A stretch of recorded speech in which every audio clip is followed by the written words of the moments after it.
And it's showtime. Welcome, everyone. Thank you for being here. It's 9 p.m. in Poland in European Central Time. Should be 8 p.m. in London, and I believe it should be 2 p.m. in 3 p.m. in New York.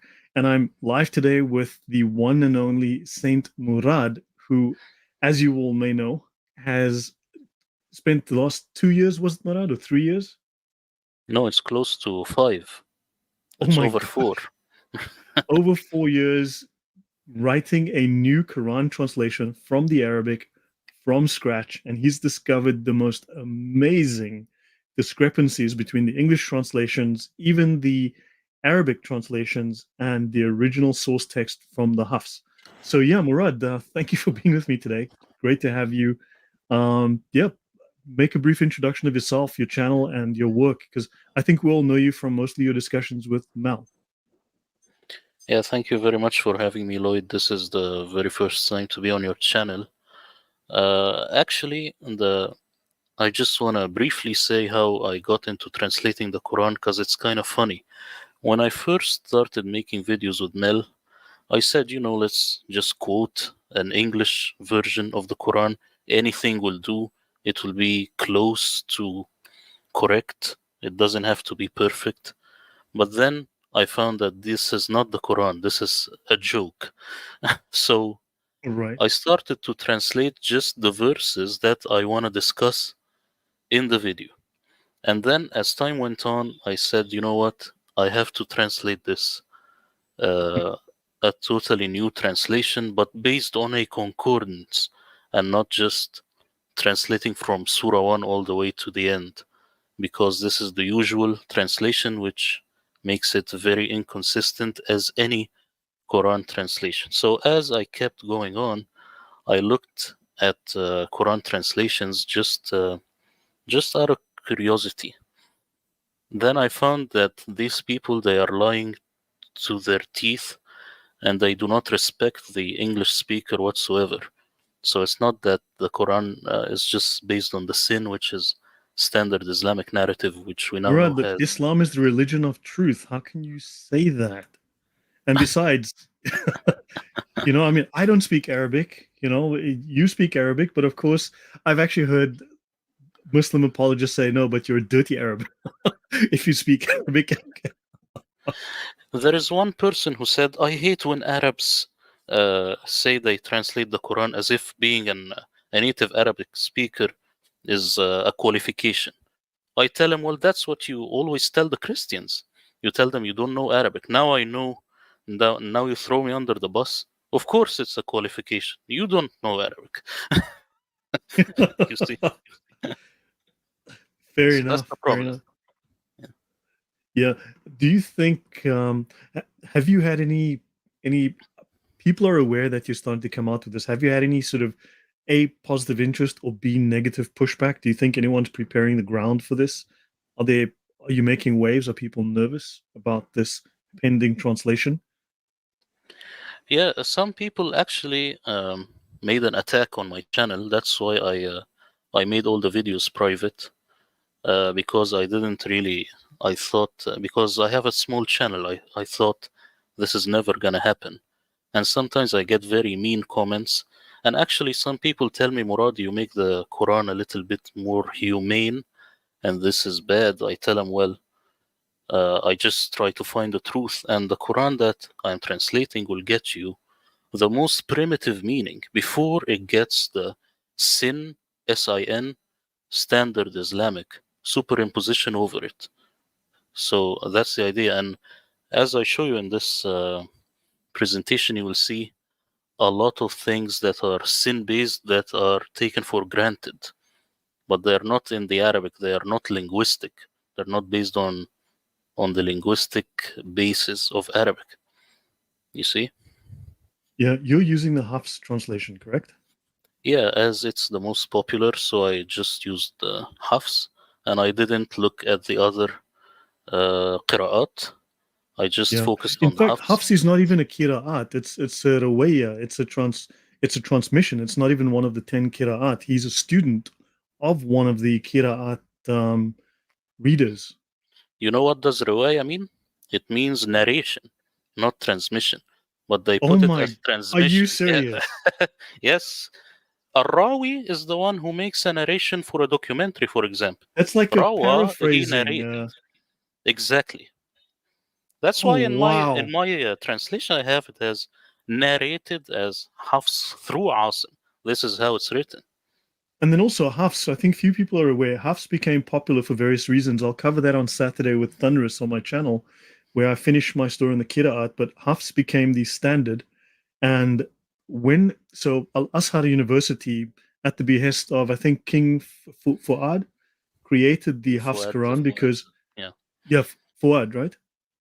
Fuad, Be- the second, I think, yeah, of Yeah, Egypt. because in university and schools they were doing Quran recitations, and students would have completely different verses. They would have completely different verse numbers. There would be conflict between these different Qurans. They made one for Egypt that became very popular. It was the first printed Quran in a high quality edition. It then spread throughout the world. The Saudis, much later, 60 years later, created their own Quran, also based on Hafs. However, Hafs also has four different versions, which conflict, and also for every qiraat you've got two transmitters, as you say now, narrators, right? Yes. And so Hafs and his fellow narrator don't agree, and then Hafs also has four competing versions. Can you tell us more about that? Yeah, actually, I have just known this from you and Thunderous in the last Okay. episode. I did not know about it, but like I am used to it. I'm used to it, so Okay. there is no problem. But it's funny when I just look at the word riwaya in Uh-huh. Arabic, and I see that people never ask the question, how come the Quran is a narration? It's a narration through Hafs. It's a riwaya. So they say transmit to run from the word narrator. That's the idea, as they do with everything.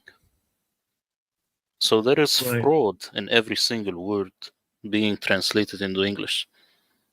It's a frightening I don't wanna statement. I don't wanna forget this. Do you know the word the Prophet saw, SAW, sallallahu alayhi wasallam, which they have in English? Do you know Yes. what is this word literally? It's Allah prayed over him and then let go. Allah Why would prayed Allah over pray him. over? Who's Allah praying to? Yeah, of course, that's the $1 million question, but I'm telling you that they never Wow. translate it this way. So I thought it's some sign of respect, some kind of, Muhammad, the praised one, the divine, the righteous, or whatever the case might be. I thought this was some kind of, I don't know, sign of respect Reverence. towards him. Yeah, Reverence, yeah. yeah. No, it means Allah prayed over him and then let go. Sallam, he submitted or let go. So what do you think the implication of that is, the context of that? And thank you very much, Catatubes, and welcome everyone. Great to have you here today. Well, I think that Muhammad in the Quran might be referring to Jesus Christ because it means the praised one. All right. So there is this level of deification, but it got lost with time. You see, as Muhammad, as I told you, turned into a separate prophet, an Arabian prophet, as good as Moses, as good as Jesus. That's what's going on. Right. Yeah, can I show what I just showed you from the Bridges Quran translation? Because that's as well as I can do as an English speaker who doesn't speak Arabic. I want to show maybe those two examples, get your comment, and then we can dive into your material. Would that be okay? Yes, yes, perfect. Okay, question. I've heard that Quran 3:146 will make people leave Islam. What is Quran 3:146? I will look for it. Bringing up Quran X. Here we go. So I'm going to share my screen, I guess. I'll present. So here we go. And with how many a prophet have there been a number of devoted men who fought beside him? They quailed not for aught, but befell them in the way of Allah, nor did they weaken. I don't think that I understand the question or the context, but thank you very much. Give the gospel of Jesus for she's telling everyone to support the stream. So thank you. Is this Does this mean anything to you, Murad, or perhaps we were given the wrong verse? Um, there is nothing critical here. I could just talk about the word ribbiyun, and it means actually in Syriac rabbi. So Seriously, rabbis uh, combating with the Prophet. The word qatala, I have it as combat. that would be arguing. Then, in other words, Possible. No combat, possible. Okay. physical combat. Physical combat. Okay. Yeah, yeah. Okay. In martial Well, arts, in Arabic, we call it al'ab qital, meaning combat games or okay. something. Right. So there's a question from Crusader General, and thank you, and thank you again, Catatombs, earlier. Yes, be a grain of sand. Yep, be the grain of sand that turns into the avalanche. Can Saint Murad explain for us how Muslims intellectually process the fact that the most Sahih Quran is transcribed by Hafs, who is known as the least credible scam artist with the most da'if hadiths? Any comment on that? Yeah, I've heard some shuyukh talking about it because I thought this is like a slam dunk. Like, what will you say? So I wanted to see how they will tap dance. And they say something like, well, Hafs was very good at remembering the Quran, but very bad at remembering the Hadith. And this, of course, is a joke because you can't have a memory that's bad here and good there. It's just it's just a joke. Fair enough. Fair enough. Um, yeah, no. Hopefully, we will finally solve this mystery. I'm busy digging into that. But yeah, I mean, look, the whole thing, the whole story doesn't make great sense. Let me close this for the moment, and I'll show the audience this then. We were discussing this just before the show. Um, so this is from Surah 24 in the Quran. What does An-Nur mean, Murad? The light, the It's moonlight? light, the light, yeah. Isn't Nur the moonlight? I've heard this from you and I liked it, but in Arabic it only means light. But I don't know why I kind of accept that it only means the light of the moon Because because this is always in the Quran. The the sun has diya, but yes, the moon exactly. has There's a nur. different word for sunlight, and there's a different word for moonlight. Yes, It's because always in context of moonlight. Yeah. remember in these days they thought the earth to be flat and the light shining from the moon is different from the sun. This one is Yes. septic, this one is antiseptic. So also having different names for the kind of light and different attributes is not a problem. So it might be only moonlight, yeah. Yeah, no, when I was doing the monotheism, that was the context that constantly came up. It is context of moonlight. Let me see one more question that Al-Tabri is off. That may be possible. Any comment on that before I move on to onto my comment and then your work? Uh, to be an Ibn Mas'ud Quran man. To be honest, I don't know. I Okay. don't have a good answer, yeah. Yeah. Does the Quran sound like gibberish to you as well? Is it also just as insensible as it sounds in English? In Arabic, it sounds nice, but it is gibberish when you think of it. But it sounds Okay. nice Okay. because the author he has no problem to sound unlogical as long as it rhymes well. You know, that's the idea. That's Okay, the that Quranic is author. interesting. So it's easy to remember because it rhymes then. Would that be a true statement? It's like writing a song. The lyrics might not be perfect, but at least the ending of every sentence is the same and it sounds nice. Okay, thank you for clarifying that. That actually solves a small mystery. Okay, so Surah 24, him or her, right? This is in the Bridges Quran translation. Please see my Google archive, link in the description. There are different recitations. For instance, you get Qira'at by Nafi and Yaqub that says, May Allah's curse be upon him. Curse be upon him.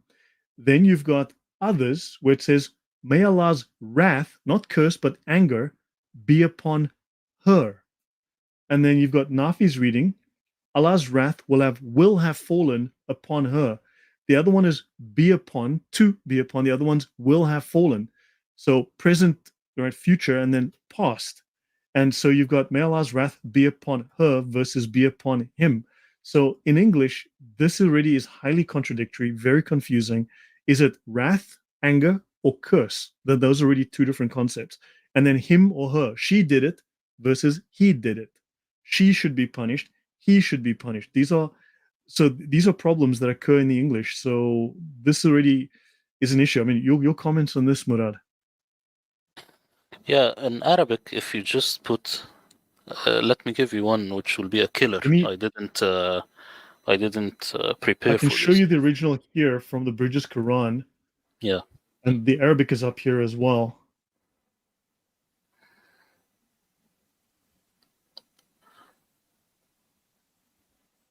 which verse? Certain it should be next to each other. They should be so be upon may Allah's curse be upon him. So it should be somewhere in this region here. So seven here, Inna la'natullah 7 to alayhi. 8, 7 to 8. Yeah. It says that the curse of Allah is over him if he was of the liars.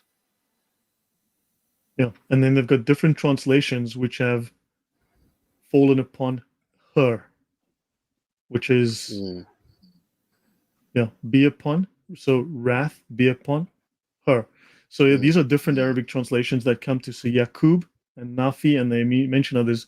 So these are just things that we notice as English speakers. I'll do one more. This is Surah 13, Arad, the thunder, page 168 in the bridges. They speak of they were barred from the way. They were prevented from going on the way. They were barred. But then you have Nafi, Ibn Kathir, Abu Amr, Ibn Amir, and Abu Jafar read it as they barred others. So in this case, they stopped others. In this in these qiraat, they were barred from the way. Shall we have a look at the original Arabic? Would that make a difference? Yeah, yeah. Okay, let's have a look at this, page 168. So they were barred. So that's the top verse here. They were barred. Yeah, وَصُدُّوا عَنِ السَّبِيلِ. In my translation, it would be something like, and they were intercepted from the way. And Sadd is Okay, so intercepted. It's the exact same word as being a goalkeeper and playing football. You intercept the ball. This is Sadd. so they were so they were caught basically. Someone caught up to them, intercepted them. It's just Yeah, so just in English it doesn't make sense, but in Arabic it doesn't make sense either because it conflicts even in the Arabic. So it doesn't make a difference in the Arabic then. yeah, yeah. Okay, You know, crazy. there is this dagger alif, and it changes a lot of things. For example, the surah of the night journey, it says Subhanallah asra ba'abdihi layla, and abdihi is his servant. But actually, if you just put this dagger alif, it will be his servants, and that would make it the children of Israel, because this is the same context all over the Quran. You see, Wow. so this is one of the frauds that has been done later to make it fit to Muhammad. Okay, that is crazy. So over to you, Muhammad. Murad. Sorry, I was. Oh, gosh, over to you, Murad. I'll let you carry on from your slides. That was my question and input because these are things that bother me too. Even in English, we have these problems. Yeah, 1 second.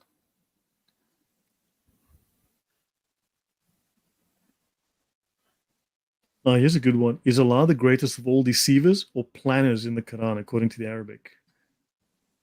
In my translation, it's schemers. Scheme Yeah, is the best word. Yeah. that's the word that I also came up with in when I was doing my work on that one. Allah is a deceiver.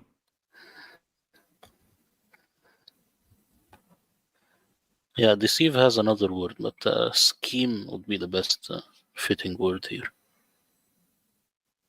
And nikah, is that taken from a niktuha, which means to have?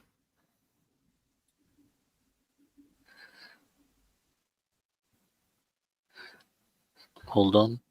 I'm sharing now. Okay. Do you see now? Yeah, yeah. Do you have a moment to Okay. have a look at this one question? So, guys, our last question, and then I want to focus on Saint Murad's presentation. Right? Okay, can you just read it because now I can't see the screen. Okay. Saint Murad is the word nikah, marriage, taken from anik tuha, which means to have sex. No. I think nikah means marriage, and it took me a long time to reach this conclusion based on looking at this word in every single context in the Quran. Now you will tell me, then why does it mean the F word? I will tell you this comes from the sin standard Islamic narrative later, because the Persians, when they hijacked the Quran, they put these new understanding and new meanings to words. They were very vulgar. And this is something Okay. that maybe we can prove later, you know? Sounds good. Yeah. Yeah. So, thanks. Over to you then. Okay, Muslim and non Muslims alike know that almost all Quran translations are awful.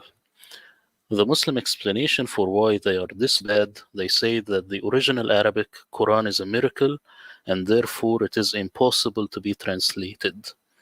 In this presentation, however, I will show you how Quran translators hide themselves behind that curtain and use the sin standard Islamic narrative to distort the Quran itself. Whether you are a believer in Islam or not, you certainly hate lies, especially when these lies are carefully crafted to fool you as an English speaker who does not speak Arabic. Now, the question of do we need another Quran translation? And that's everyone always asks me this question. I will tell him or her by the end of this presentation, you will be able to tell. Be aware that the mistakes I'm about to share with you are present in all Quran translations. I have divided these mistakes or scandals, as I call them, into 7 categories. One would be clumsiness or lack of detail. 2. Bible obsession. 3. Standard Islamic narrative based. 4. Just blunt mistakes. 5. Masking Quranic mistakes as if they were not there. Deception. 6. 7. Fatal mistakes. We will start with the clumsiness or lack of detail. The word am and sana, they are always translated into year. And the reality is they are 2 different words, and there is a subtle difference between these 2 words. One Are is you year. sharing your presentation, or are you showing us the? Because at the moment you are showing us your not the presenter view, but you're showing us your own slide view. Don't you see full screen? No, no, you're showing us the slide view, the with the thumbnails on the left and the slides on the right. So we're not showing the full screen. Uh, Just, okay, just let do an me. Shift F5 to full screen it. Otherwise, you're showing the wrong screen. What about now? No,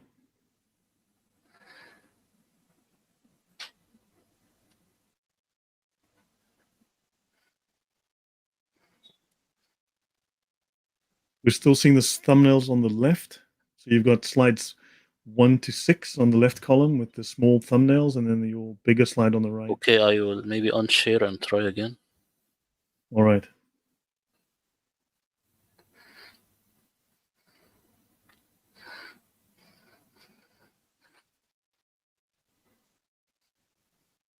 Just choose the full screen option. Once you go to share screen, there's entire screen on the top right. Okay.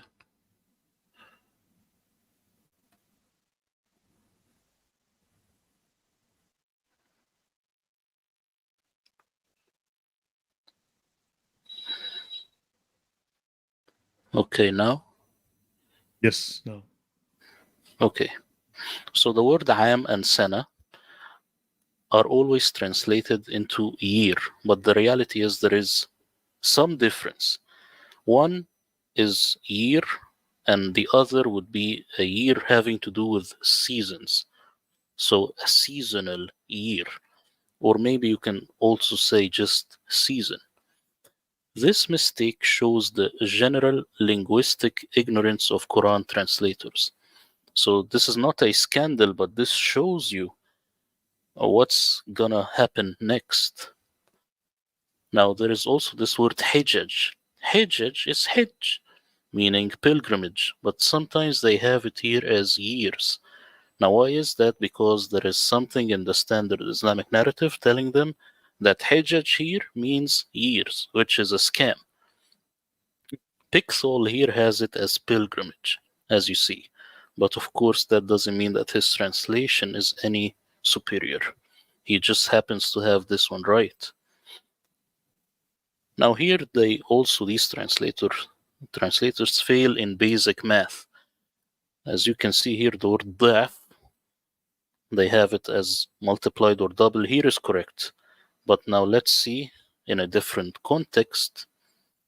They have it here ضعفين, meaning two doubles. They have it just as double.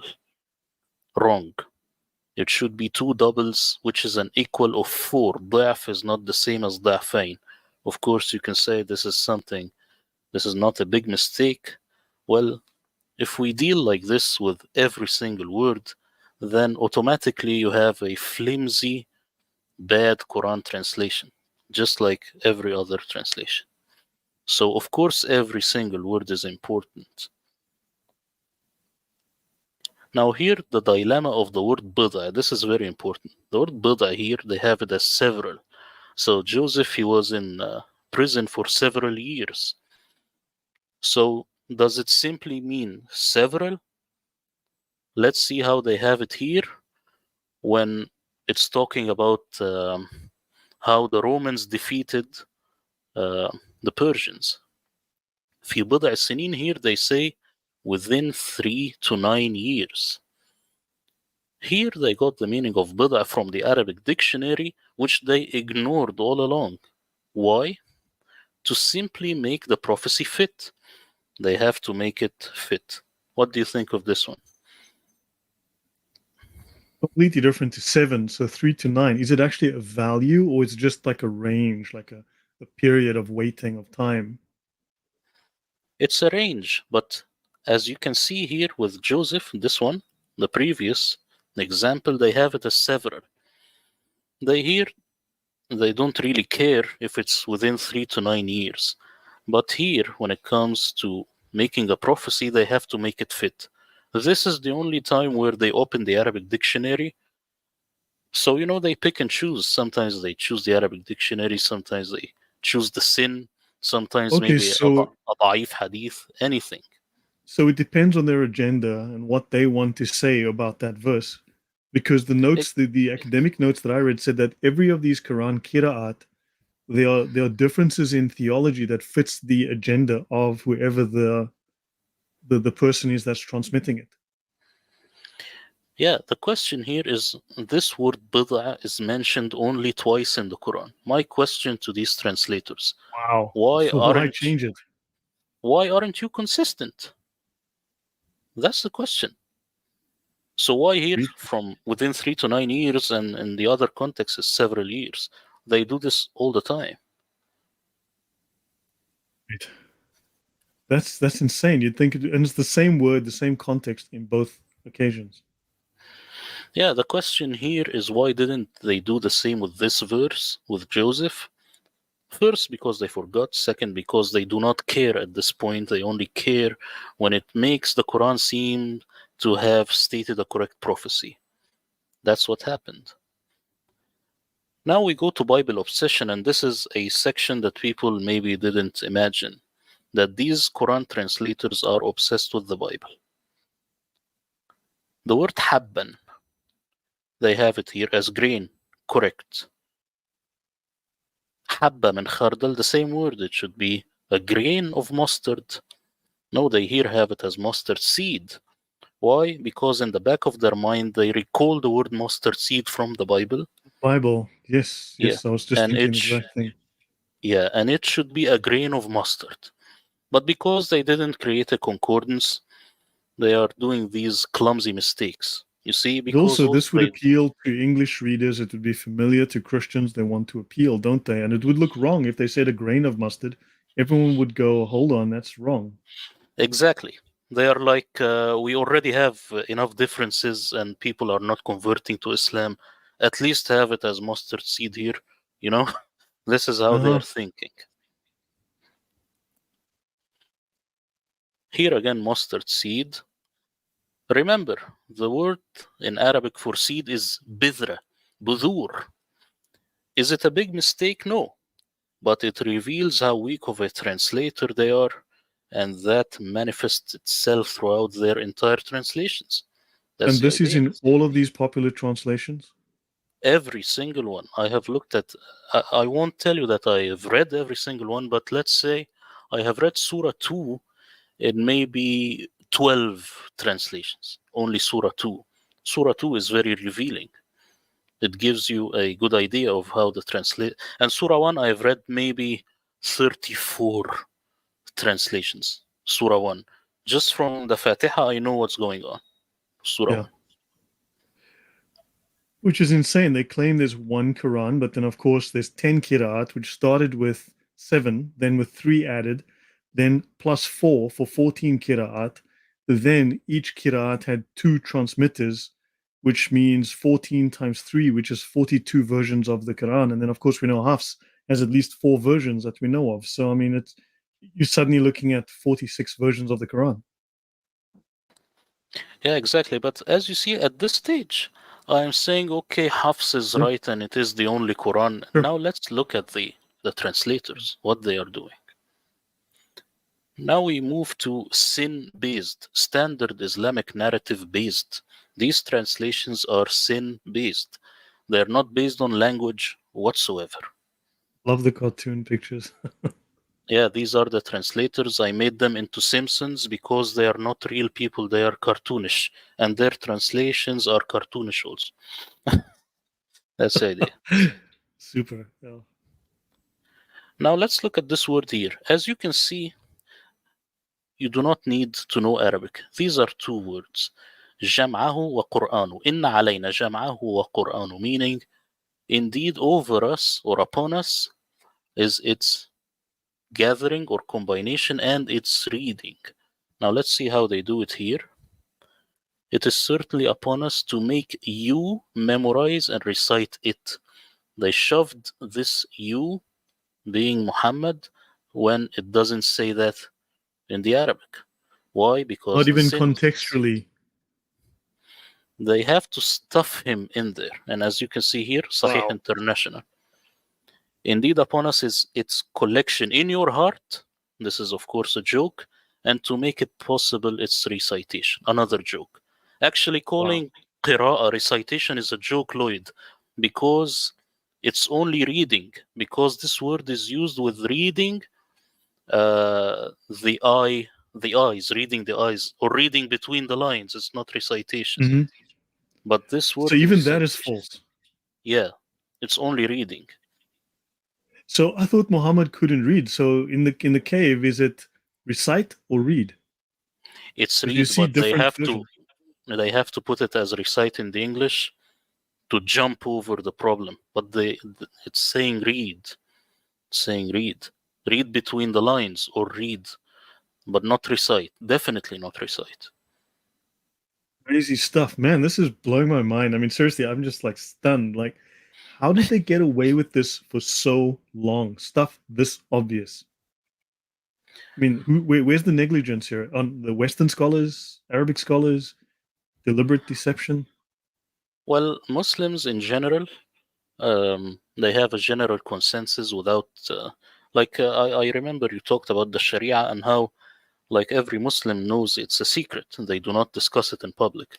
Here also they have this common consensus that it's okay to fool the Western people because in the end they will convert to Islam, which is good. And then we will take hasanat, which meaning something like bounty, when we go to heaven.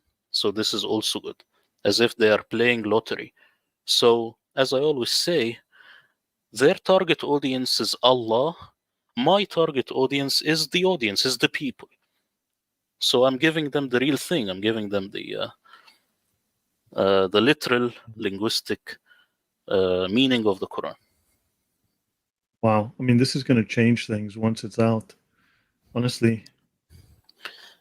The verse says, "Surely upon us is its combination and its reading," and the word combination also is the only one that's correct. And I have my own reasons in the concordance which I have created, because it's used with a man and his wife. You actually combine them. You do not gather. You do not muster.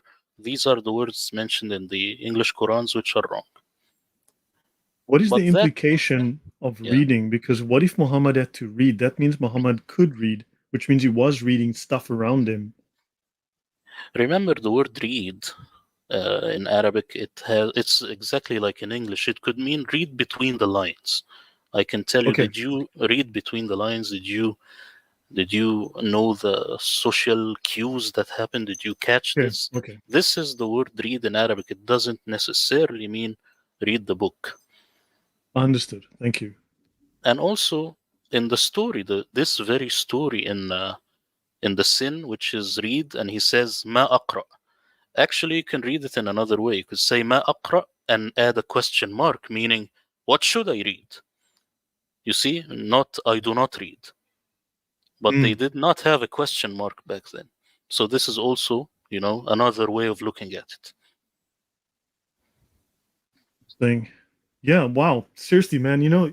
This means everything is to be questioned. We are wrong about literally everything. It Yes, turns everything everything upside has down, to what you're be doing. revised. Yeah. So as I'm showing you here, this verse is only saying, surely upon us is its combination and its reading, but that's not good enough for them. They must distort it and add Muhammad in there. This is the sin standard Islamic narrative manifesting like demons. This is what's going on. Now, what about Jahiliyyah? And I know you will like this one. Al-Jahiliyyah al-Ula, they say pre-Islamic ignorance. And here, the pagan past. The text is actually saying ignorance as a state or a condition of ignorance. The first Yes. ignorance. That's what I've been saying for a long time, and it's not the period; it's the condition. Yeah, and here, the clear Quran, which is one of the most known translation, it says pre-Islamic ignorance, and it has this footnote also. But of course, it's only the condition of ignorance. There is no pre-Islamic past. Why they do that? Because they are blinded by the sin. Standard Islamic hoax. Now here, shoving Mecca in there, this is also a problem. You have Mecca all over the place when in reality is mentioned by name once in the Quran. This is the word al-Qura, as you can see here, meaning the mother of Mother of. settlements. Qarya comes from mustaqir, meaning settled in a place. Now, as you can see here, they say mother of cities, Mecca, Mecca, Mecca, Mecca. Yeah, I mean that title belonged to Jerusalem, as far as I know. Exactly, yeah. You see. So this is the standard Islamic narrative made them do it. Now here, shoving Mecca again. Here the word is Becca. I'm asking anyone on the chat, what do you hear me say now? Mecca or Becca? I say Becca. Why Becca, do you have it big here difference. as Mecca?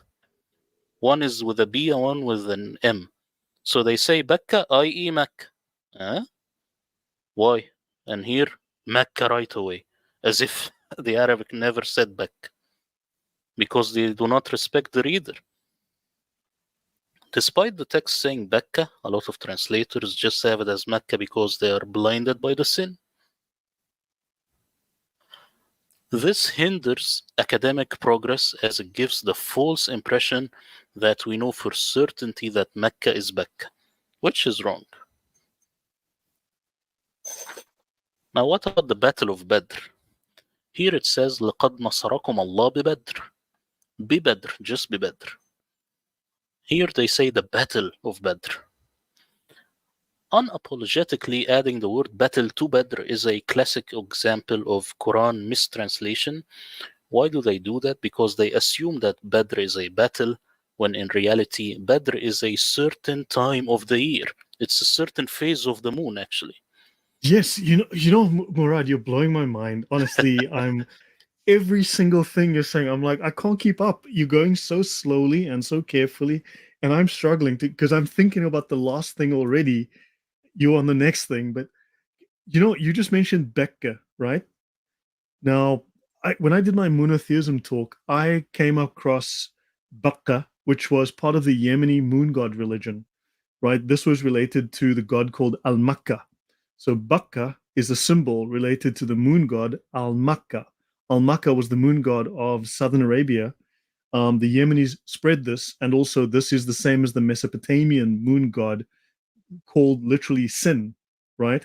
So now Bakka, right? Bakka in that region is actually apparently a reference to the god Bacchus, right? Now Mm, let me just look up the god Bacchus. Bacchus is the Roman god of wine, vegetation, fertility, festival, ritual, madness, religious ecstasy, theater, and also, you know, let's say the god of free love. Getting drunk and getting jiggy with it. With mm, you and the orgies. So apparently, there's you can link Bakka to the god Al Makkah, which sounds kind of like Makkah, right? And then, yes. but Bakka is a reference to Bacchus, the pagan god. Mm. Well, you see, let's say someone doesn't agree with what you are saying in the chat.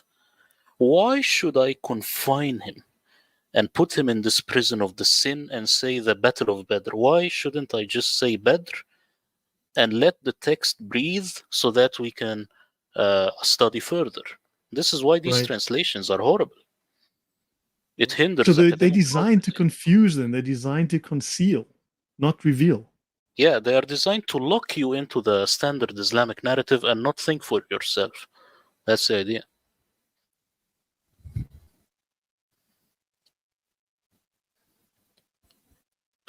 So here, the sin makes them too narcissistic to see the truth.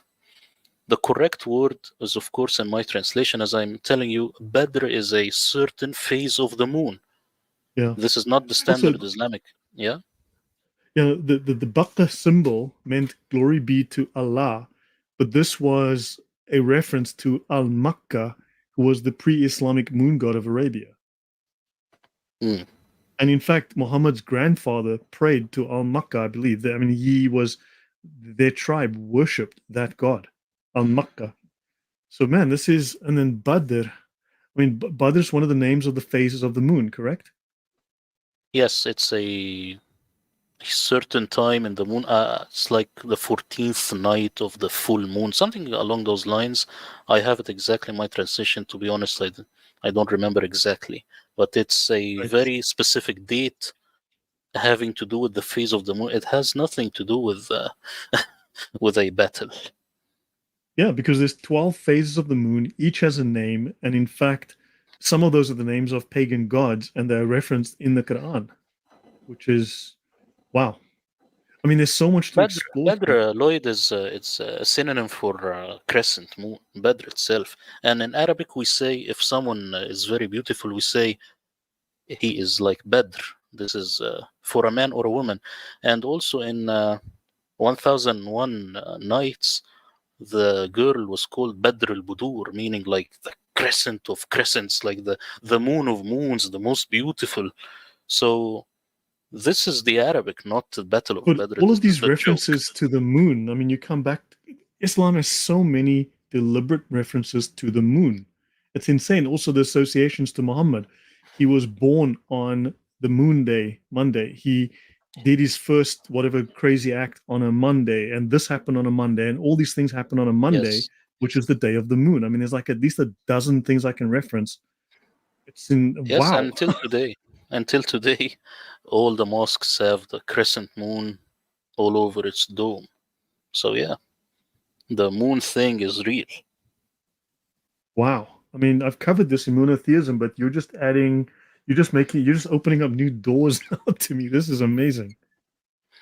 Yeah, and that's really the what I want with my translation, to give you the most primitive meaning of the words so that it opens the doors. I don't want to give my opinion. I just want to open the doors for more people to look into it. That's the idea. I mean, this is crazy, Murad. You're making me think. Honestly, you're just really just this little bit you've covered. You've blown my mind already. I hope the people are liking it in the chat, and I ask them to like the video and to download Yeah, a free guys, get your sample. friends on this channel. Yeah. Now here, I want to show you that the word Badr, just to tell you in Arabic, is mentioned once in the Quran. But here, what do you see here? يوم التقى الجمعان, meaning the day when the two forces, they say forces, but Jam'an could be two groups at Starbucks. You know, having Hmm. them as forces is also sin, standard Islamic hoax. Here they say at Badr.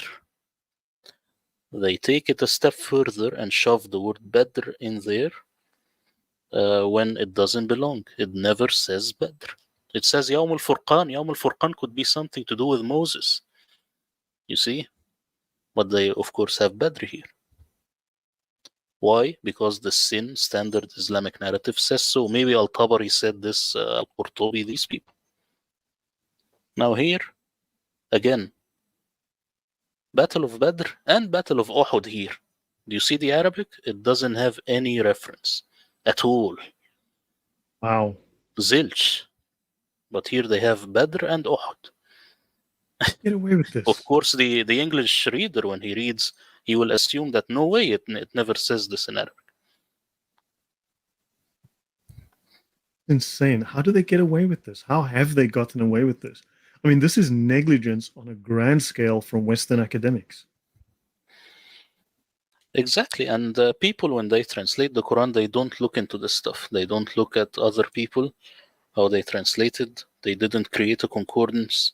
And as we keep going in this presentation, you will see what I'm telling you. The second time I'm seeing this, I watched your last one. I mean, I was in the chat, and now the second run through, like now, I suddenly I'm seeing so much more. Wow. Believe me, every single word in my translation is different than what people are used to. Even the word people of the book, this stuff, this is not in my translation. It's not that accurate. So we've all been barking up the wrong tree for all these years. Yeah, and this tree has been planted by Abdullah Yusuf Ali, the very first translator, and people are actually copying him. They say, I made a new translation, and he's just copying this guy, and then they refine it.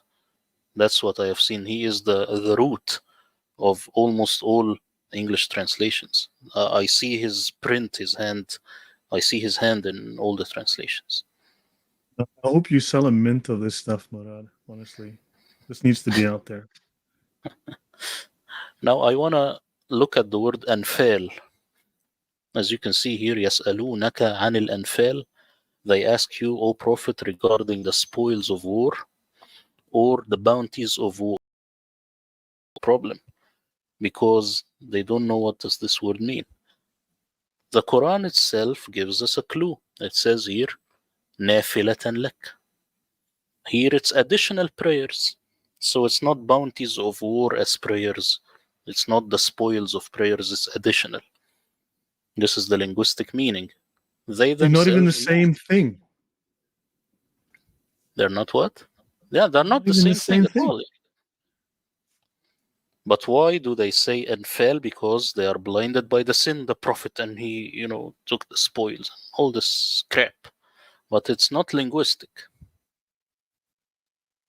As you can see here, وَوَهَبْنَا لَهُ إِسْحَاقَ وَيَعْقُوبَ نَافِلَةً. And we have blessed him with Isaac and Jacob as grandson as an additional favor. Nafila is something extra. It's not spoils of war. And it could be something like leftovers, This is the word. Wow. Now there is there could be an Islamic objection. They could say Islamic propagandists will not like my translation of the word anfal, even though it's based on linguistics and not on the sin standard Islamic narrative. Their objection would be that anfal is different than nawafil. But this is simply false, as the difference is just that one is masculine and one is feminine. This is normal in Arabic. This doesn't change the meaning. It's just a way of saying things.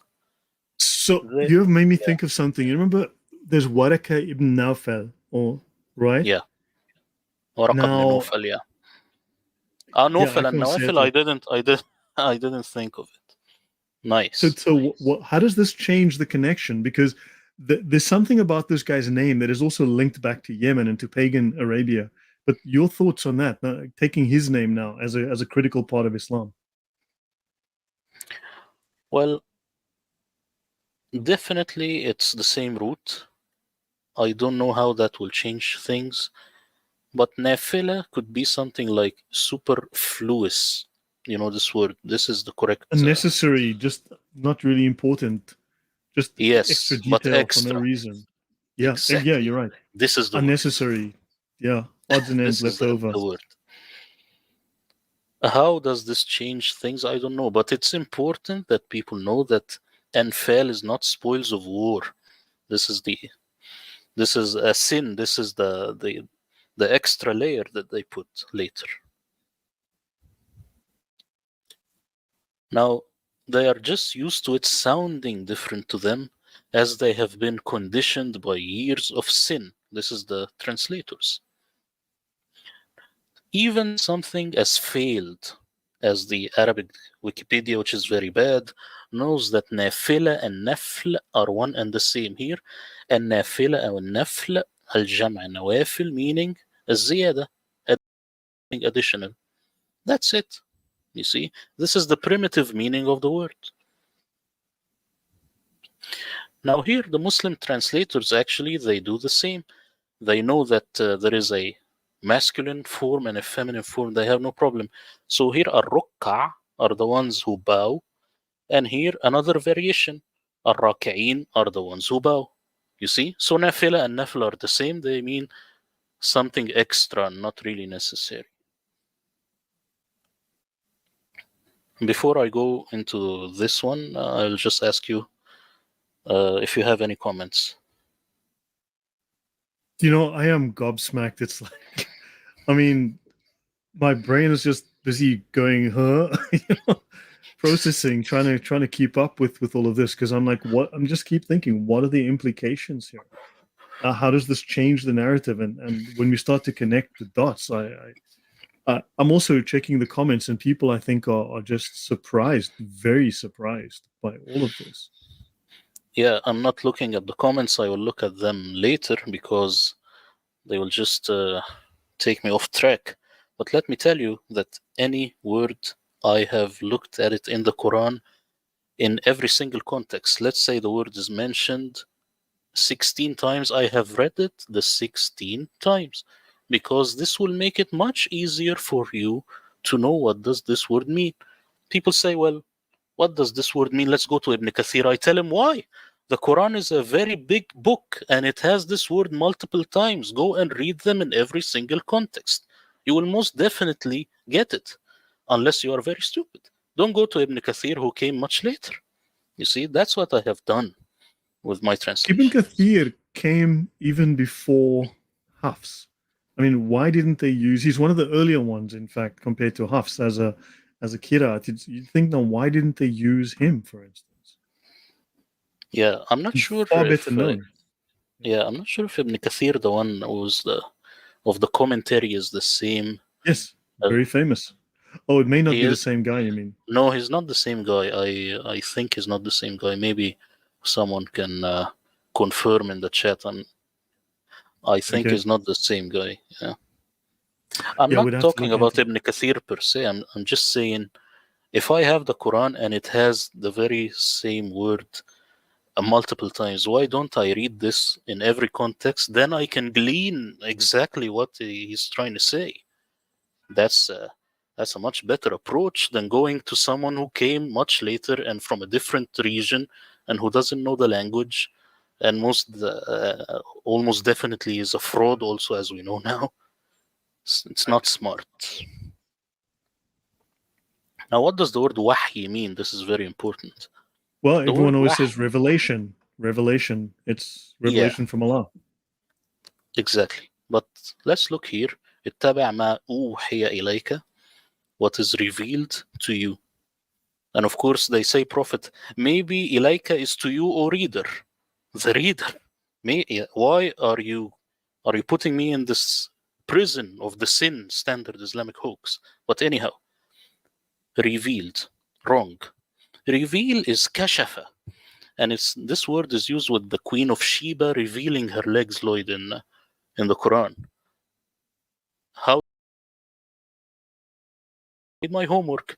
Kashafa So is that's not reveal. holy revelation. That's not revelation from Allah. No, this word does not mean revelation. This is a joke. So you said kashafa, right?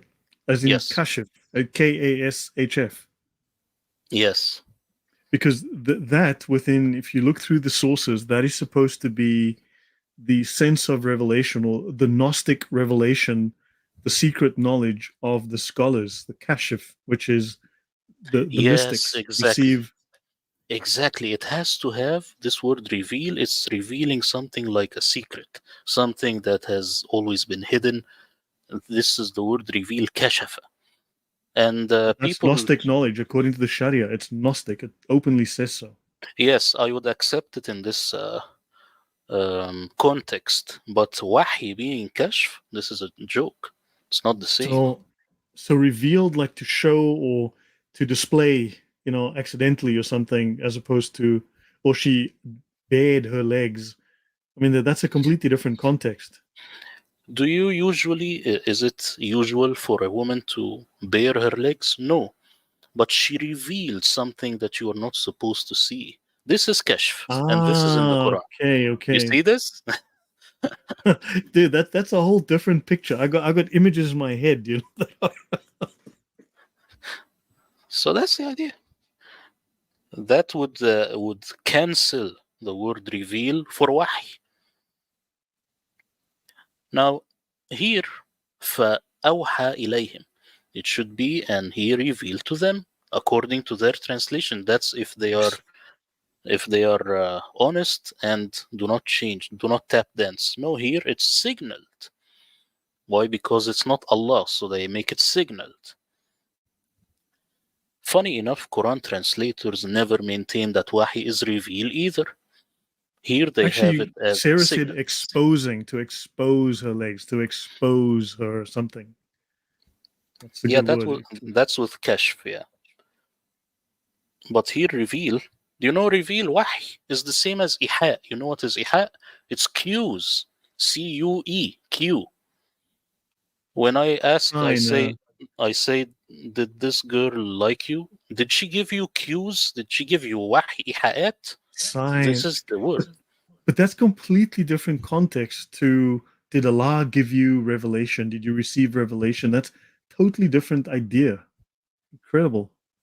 Yes, it shifts the whole text into a different context.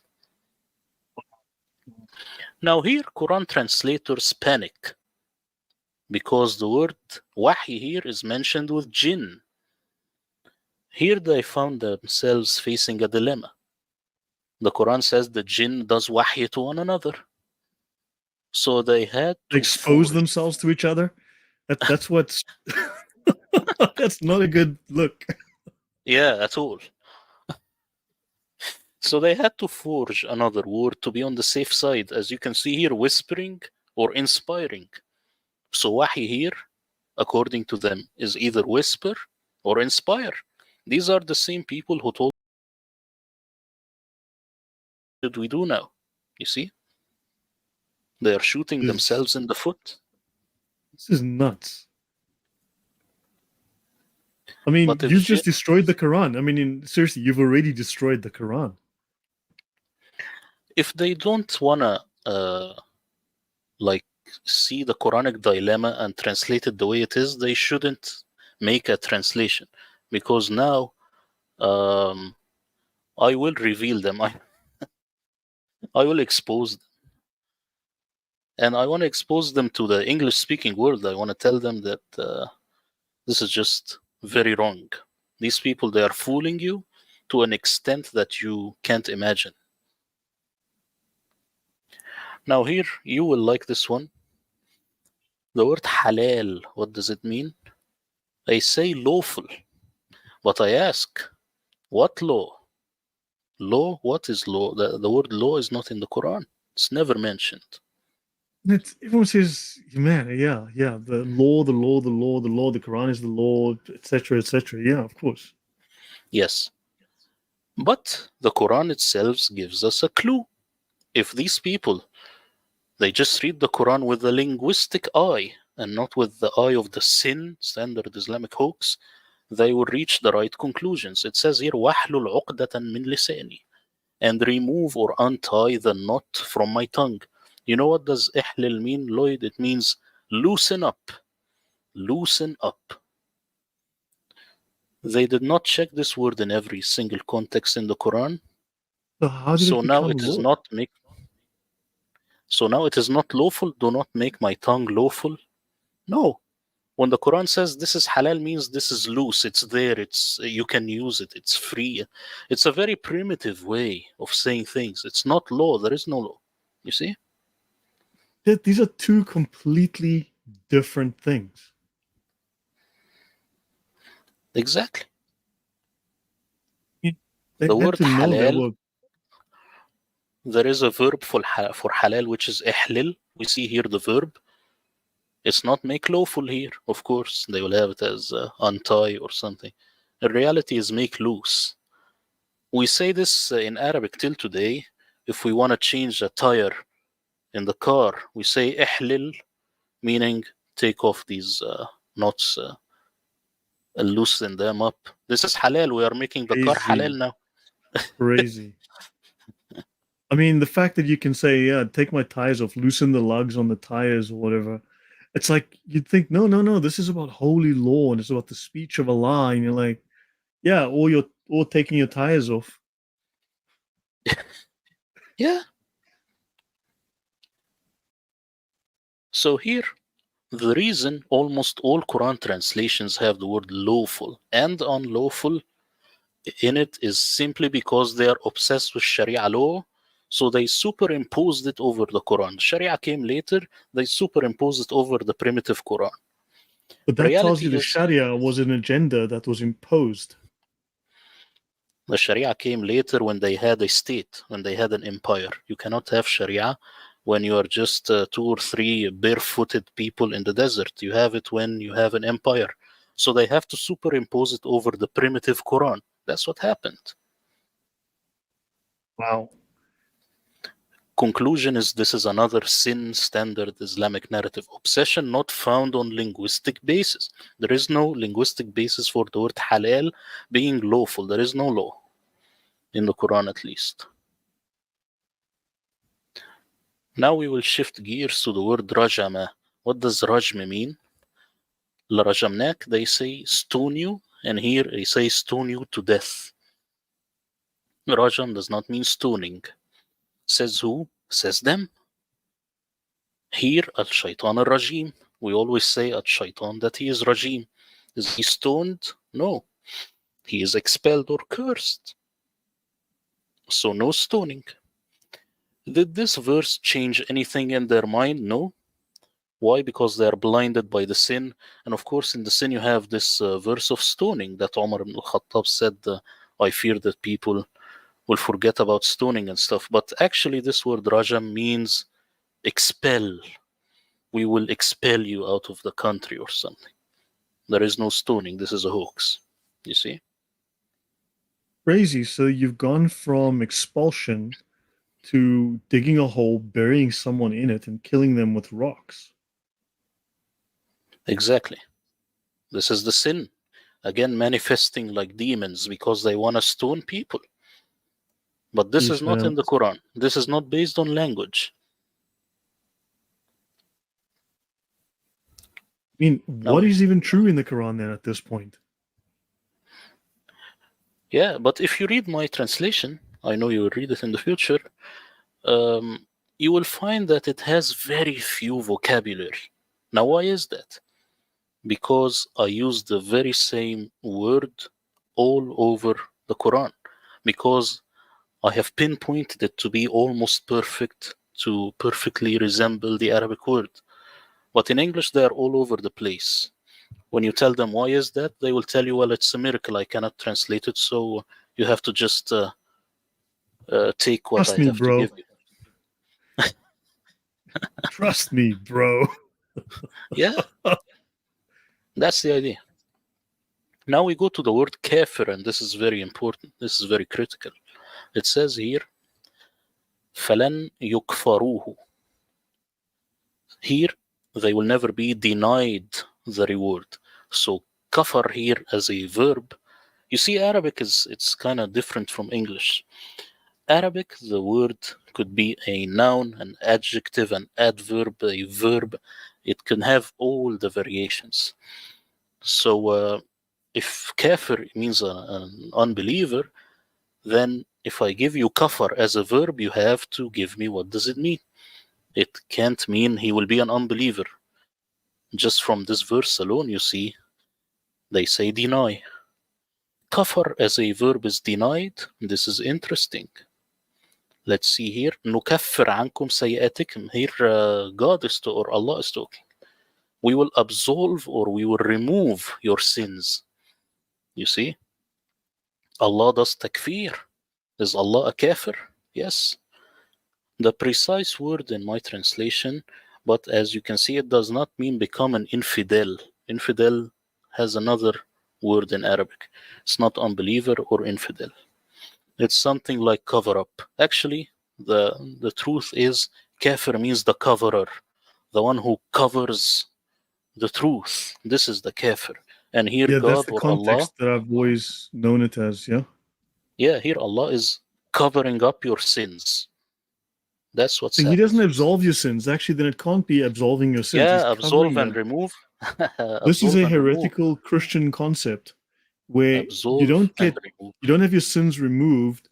You just have like a cover put like snow, like you have a pile of dung and you've got snow on top of it, so that you just cover the bad thing. It's just not seen because now you see the nice white thing over it.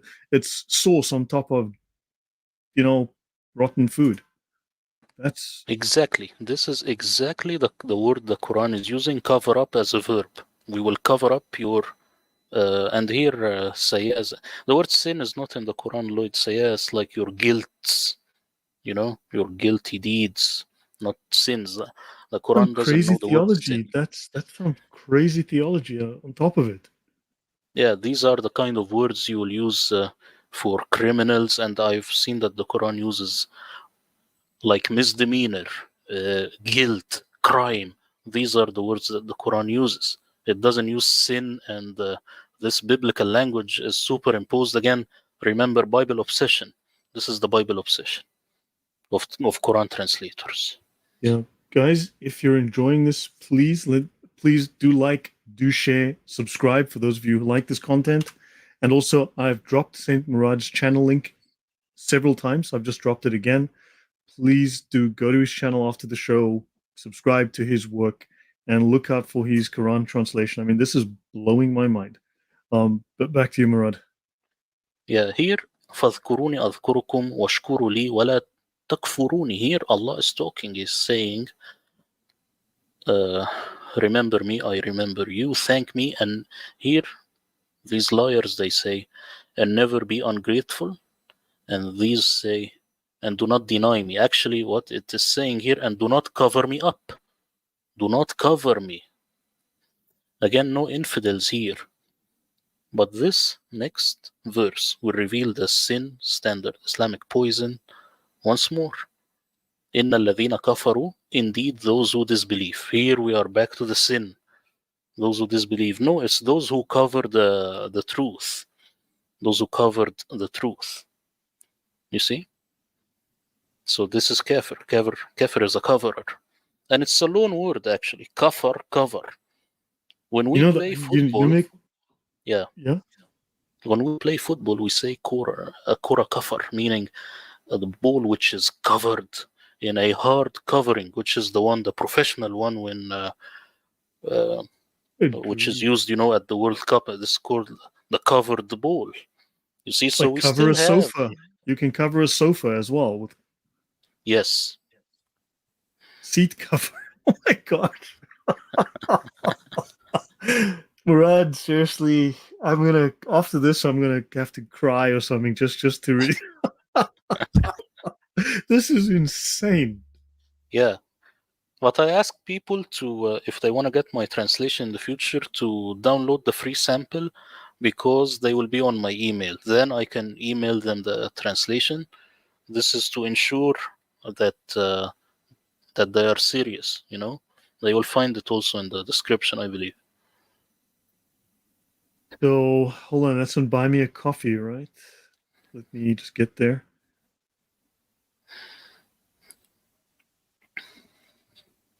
Oh, there we go. So I'll just drop you a link on Buy Me a Coffee in the chat. So for everyone. You make me, there's this story in I did a short video on my channel. It's 2 minutes 45 seconds called Noah's Fourth Son. Because in the Bible, Noah has three sons, Ham, Shem, and Japheth. In the Quran, Noah has four sons, right? Ham, Shem, Yam, and Japheth, right? Now, of course, Yam is not named in the Quran, but they say that his other son was not a believer and he drowned because he stayed with the believers when the ark left. Now, Muslims are saying, oh, you're calling him Yam and his name is not in the Quran, you're a liar. I'm like, scholars later said that this is the name of Muhammad's son, Yam, right? Now, of course, Muhammad's wives are not named in the Quran either. So then Quranic scholars must all be telling lies about the names of Muhammad's many wives because they're not named in the Quran either, I guess. So I guess I'm in good company, right? That all Muslims are lying about the names of Muhammad's wives. But that aside, Yam turns out, just like we discussed earlier, Bakka being possibly Bacchus, pagan gods and so on, and Al-Makkah, Yam is actually the pagan Arabian god of the flood. He's the god of water. And every year he starts a flood to try and take over the world from the god Baal, right? And then Baal fights him and pushes back the flood, and then he comes back again the next year. So there's this constant fight between Yam, and Yam is also part of the Arabian mythology, the pantheon within Yemen and Qatar, and even Qatar. The name Qatar falls into the Arabian pantheon of gods. So now you've got this pagan god who becomes Noah's fourth son. I mean, it's just odd that you have these strange things that get somehow added into the Quran. I mean, and Yam in Hebrew means sea, the water, but also in Arabic they speak of Moses was put in the water in the Yam, al Yam. Yeah, and the Quran is only mentioned Yam with the Israelite story. Yes, So this is very powerful, yeah. I'm just dropping your Buy Me a Coffee link as well for everyone. Yeah, they could just go to the shop and download the free sample if they are interested in the future to get this translation. Thanks. Okay. So here, recognize what, and this is the 15th mistake. This upcoming mistake is shameful, as it really shows how Quran translators deceive people. This verse in Arabic and the word under the microscope is يعرفونه. So here basically it's saying uh, those who were given the, let's say, book, they know it as they know their sons. So here it says they know it, recognize it, meaning the truth or that fact. This is in the context of the Quran. What should a translator with dignity do about this verse? He should just translate it as recognize it and let the reader sense the meaning from the context. Why? Because he's an adult. But would Quran translators do that? Never. They must direct you towards their propaganda. So Quran translators, they split into three groups. One said recognize it meaning the Quran. One said recognize him meaning Muhammad, and one said recognize this. They just threw the linguistics under the bus. So here Yeah. يعرفونه, group one, recognize it, and then they say the Quran and also meaning Muhammad, which is a joke. It's just the truth. And here recognize this revelation. Yeah, Now that's group two, totally different objects. Yeah, yeah, subject-object relationship. It's like Allah will curse him, Allah will curse her. Allah will be angry with him, Allah will be angry with her. Totally different. exactly. But what they have in common is they don't want to say recognize it and be quiet. This is what they don't want to have in common. What they don't have in common. Uh, Here they say recognize him, and they say the messenger, of course, Muhammad. And here recognize him, and this guy takes it a step further, or these two guys, Muhammad as the messenger of Allah, and he keeps going on like there is no tomorrow. You see, this is group two. Group three, I call them the great escape. They say recognize this or know this, just to run away from it. You see? So this is very bad, and this is very disrespectful for the reader, and this is a grave example of trying to shove the sin in there.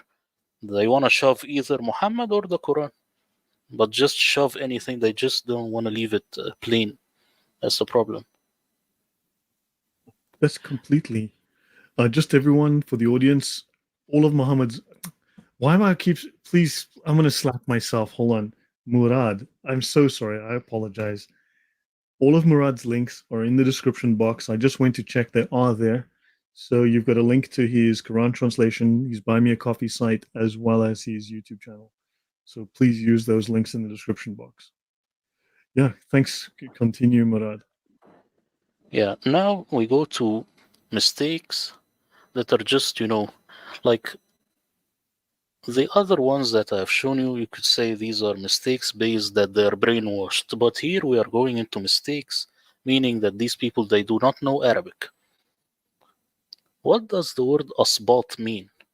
This is a very critical word, Lloyd, because this has to do with the children of Israel. Asbat, they say here, means tribes. Wrong. Tribes is qaba'il. Qabila is tribe. Descendants is also wrong. The correct word is a very specific type of grandchildren, which will be in my Murad translation. It's not just any grandson, it's a grandson, meaning specifically a son, grandson, from your daughter. This is sibt. Very critical. But they didn't take the time to look into it. They just say, no, no, tribes and descendants.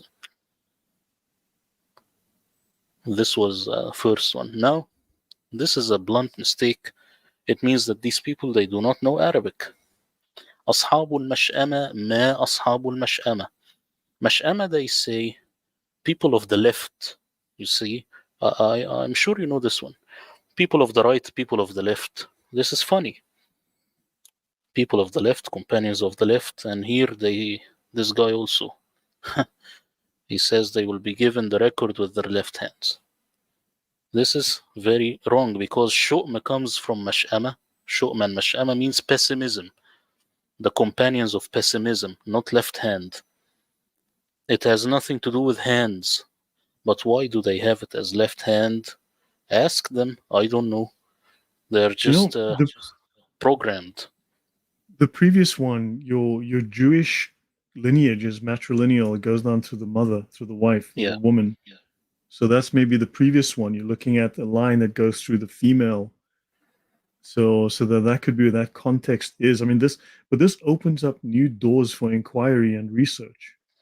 And why left hand? Because that's also sinister. That's the left hand, the cult, the idea, the occult. This is I see it as clumsiness because they think they saw maymana, so they say maymana mash'ama, meaning right and left. That's dumb. Shahid May, David says that your Arabic is weak, Murad. He says, Uh, Murad, Arabic is weak, and now you're taking from him to the blind, the one-eyed man is king. This is Shahid Davids, the famous Shahid Davids, who everybody knows Shahid Davids, of course. uh, well, I think people, when they make these claims, they are just to divide and conquer so that we talk about them. So I prefer to just ignore them. You see? Yeah, but he's got a big channel. He's got exactly 0 followers. So he's a Here, big man in the yeah, community. like Alonso Harris. That coward. Sorry. The day He's obsessed. Alonso is willing to have that talk with me, that he's run away. She has run away twice. We set the date and waited, and they failed to appear. I wonder why. No, he's just here to waste time, divide and conquer so that we interact with them and people don't focus on the material. That's why I never reply to these people. I just, block them on the spot. That's how I deal with them. Yeah. So as you see, this is a mistake 17. This is just, as you see, blunt mistakes. These are people who do not know Arabic. But you Now can't here, have this consistent level of error without it being deliberate. yeah, of course. They are translating to get new people into Islam, therefore they get more bounty in the afterlife. So they are not doing a job for the reader, they are doing a job for themselves. It's narcissistic if you think about it. That's the problem. Allah Now becomes here, their plaything. what? Allah just becomes their plaything. He says whatever they want. He's like a puppet. He says whatever they want him to say. Yeah, exactly. And as you know from Sharia, that lying is good, especially if you will get new Muslims into Islam. Right. This one you will really like. What does the word ummah mean? The word ummah, it means nation. But here it says إن هذه أمتكم أمة واحدة, meaning this nation of yours is one. But of course, because this will maybe hint at the children of Israel and that the Quran is speaking to them, then they cannot do it this way. So here they say, this religion of yours is only one. And this only, of course, is extra from Mustafa Khattab, Clear Quran, because he's obsessed with Tawheed. And here your religion is one religion. You see, so nation now is religion. What do you think? Ummah. Ummah But is nation, meaning someone from the nations who's not Jewish. yeah, that's exactly that. That would be Gentiles. Yes, exactly. So this is unless they don't differentiate between religion and people, like say Jew, is it nationality or is it a religious description? I mean, so that is yeah, but still, I mean, this is ummah. That's wrong. I mean, this is I don't Well, know. as you See, I don't know see, what to yeah, think because you hit me with this fact and you're trying to process and I'm like, but that's wrong. And then you got to rewire your whole brain and it's just like, what do you say even? It's just like you you just sit there stunned. you see, as a translator, I'm not gonna say I respect the Quran, but I respect it as long as I'm translating it, just because I'm respecting the reader. So here I will jump to other examples looking at the word ummah. So we are using the Quran. That's why I'm asking, will Yeah, they it should be withstand? Dean. Yeah, we are going to Deen, but now we are still with ummah. We will see what the Quran thinks of ummah. So will they withstand their position that ummah is religion? Let's see. Here it says, إن وجدنا آباءنا على أمة. Here it's a particular way or a religion. So they are still using this word. The way, but this is what Christianity was called in the beginning. Before it was called Christianity, it was the way, which is interesting, a particular way. Yeah, but let's look at here when all of a sudden we have the slam dunk. It says, ولا طائر يطير بجناحيه إلا أمما مثلكم. Now they are stuck. because they have to make it communities, because birds can't be a religion. Here it's saying birds soaring in the Wow. skies are communities like yourself. So they are never religion, they are never away, and they are not also Gentiles. They are communities or nations, right? Or else you are shooting the Quran. Beef. Again, here, now when it comes to Islam, then it's a nation. Now that Islam is mentioned, they quickly change it to nation. From our descendants, a nation. So Ummah here, Ummah Muslima. Now Ummah Muslima means a nation, not a religion or something. You see? This is their tap dance. Now here, this shows, especially for the guy on the chat, this shows how uh, his Quran translators are weak. This is the word imlaq, and they have it as poverty. Of course, poverty is not imlaq.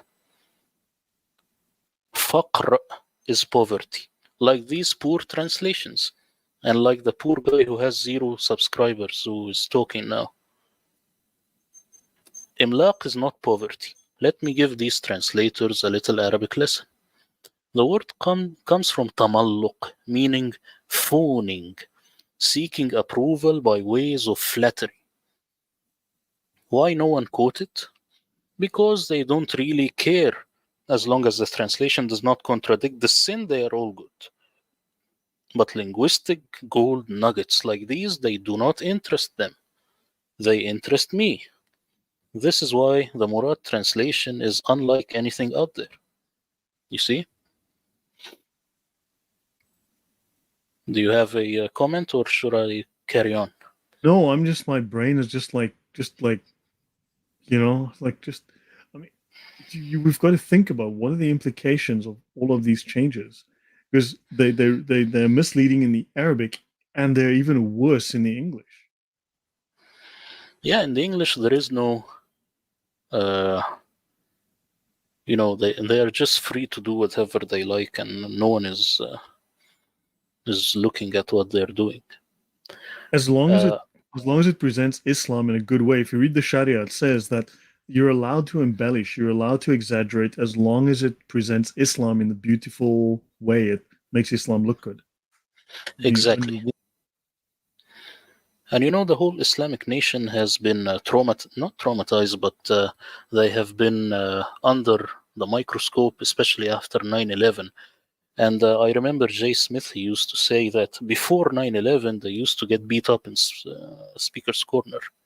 But the moment 9/11 happened is the moment where they all say Islam is a religion of peace, and then all of a sudden they are peaceful because they feel that Islam is uh, is really under the microscope, and now they are playing this. They are sissifying Islam, if you like. They are making it more liberal so that it does not die, so that it survives. And actually, this example I'm about to show you now They're is a very good gaslighting example us. of that. Yeah. You see this word here, بنون. أم له البنات ولكم البنون. Do you have daughters while he have sons? It is clear from this verse that Banun means sons and only sons. It cannot mean children because daughters and sons. Right? Well, not with Quran translators. Here, Al-Mal wal-Banun, wealth and children. When the very same word is mentioned here, now all of a sudden it's children. Now, why is that? Because Quran translators did not create their own concordance to precisely pinpoint every word in the Quran before translation, which led to this mess. Second, deep down inside, they know and feel the Quran to be a little aggressive for the Western mind, so they try and water it down. Third, even if they acknowledge that Banun only means sons, they will still translate it as children because they know that excluding daughters will make the Quran look more toxically masculine, and they Mhm. don't want that, as it will get less people to convert to Islam. That's what's happening. That's what's going on in their mind. You see? Mhm. No, they've got to change the message. It's propaganda. It's been propagandized. Exactly. Now, you know the story of Joseph and how the woman tried to seduce him in the Quran. I'm just looking at the word rawadatu, and they have it as seduce. Okay, seduce, will they change their mind? This very same word is mentioned here when it comes to his father. سنراود عنه أباه. Now, the word is mentioned with his father. Will they seduce his father sexually? No. What do? They say, we will try to convince his father or attempt to dissuade. Why not seduce his father? Did this open their mind that seduce is wrong from the beginning? No. You see? But of course, in my translation, I have the correct word. The correct word would be coax. Coax. I have it as coax with the woman and with the father, because this is what the word actually means. You see? Not entice. Entice? No. A coax would be a very good word. Folks. Okay. Okay. Now, what does the word sarh mean? Sarh, as you can see here, Pharaoh wants to go up to the God of Moses, so he has to climb a tower. Sarh is tower. Correct, as it must be high to reach the sky. The only problem is when this word sarh is mentioned in another context, they forget. So as you can see here, when the Queen of Sheba entered the sarh, it's now the palace. Why? Because they did not create a concordance and they never thought that one day I would show up to criticize their work. This is what's You've got going on. you've got people like Murad van Putten with these $2 million to study the Quran, and he doesn't find this. Yeah, that's the problem. If you ask anyone, he will tell you, well, there are synonyms. No, there are no synonyms in the Quran. Every single word has a meaning, and you just are lazy to find the meaning. That's what's happening. These Synonyms people are are a way for people to not look up and make very powerful concordance. these are people that have staff, have money, have time, have computers, have software, have everything, resources, access, and you're like, what are they doing? I think if you do not have the passion, then you won't do it. And I am really passionate about what I am doing, and I love making the videos. I love talking with people. You see, so they don't have passion. They just wanna they treat it as a job. But here I'm treating this as my passion. That's the difference. Villainous just very wisely says the millions of dollars are spent so that people don't find things. Yeah, this is very plausible. Yeah, I'd have to agree with him there. Now I want to show you this one. The word araja. What does it mean? It says here يعرج فيها, and they say ascend in the sky. You see, the Quran has multiple ways of saying ascend or go up. Or anytime the translators see a word, they just say ascend, and that's it. Well, يعرج is the same as araj and a'raj. What do they all have in common? They do not know.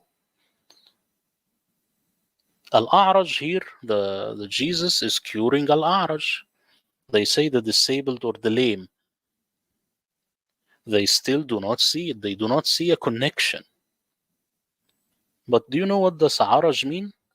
It means walking in a zigzag-like form. So Al-A'raj, who Jesus cured here, is walking in a zigzag-like motion because he is disabled or lame. But يعرج في السماء means climbing up a stairs because this is what has the zigzagging motion. And I think in other religions, maybe also in Christianity, is that you climb to heaven, stairs to heaven, something like All this. This right. is يعرج. The stairway to heaven. Yes, very critical. But they do not see it, of course.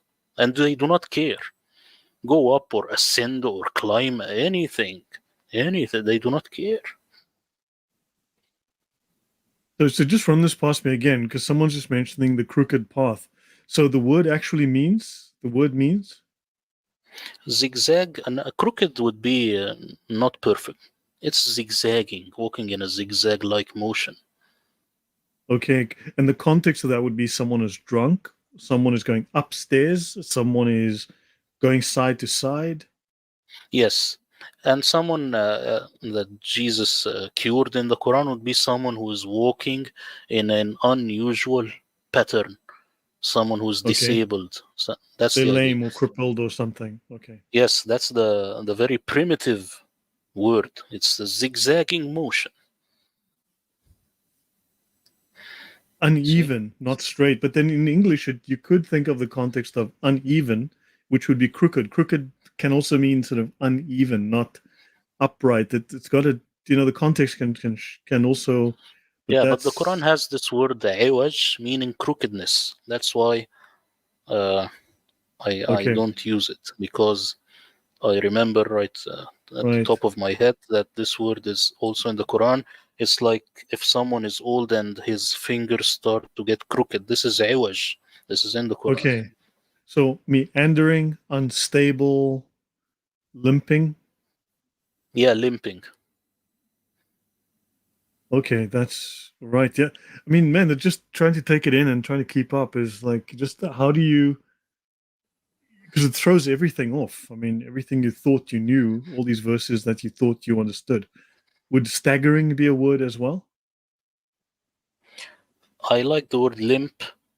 It really Okay. covers uh, all the meanings. Okay. Yeah. Okay. Uh, Now I will show you the word nafakha. As you can see here, it says قال انفخوا, and he ordered blow. Now, what will you do when it comes to fire? You will blow into it till it becomes red. You will not breathe into it. You will only blow. And in Arabic, we know that nafakha means blow. So it's only an exhale. It's only blow. But here, no, here's still correct. They have it as blown. So you will blow in the sur, meaning, they say trumpet, but it might not be trumpet, but it's still blow. But here, when it comes to Mary, they say we breathed into her. Back to the old habits, and they have it as breathe, which is wrong, as we have established before. Nafakha is an exhale only, it's blow. You see? Right. So they want to This is create the the breath of Allah, like the breath of life. There's a context they're trying to create. exactly. So they throw the language under the bus right away. Someone says that word nefeha is in Hebrew, it means to fart. Ah, I don't know, but a fart is an exhale only.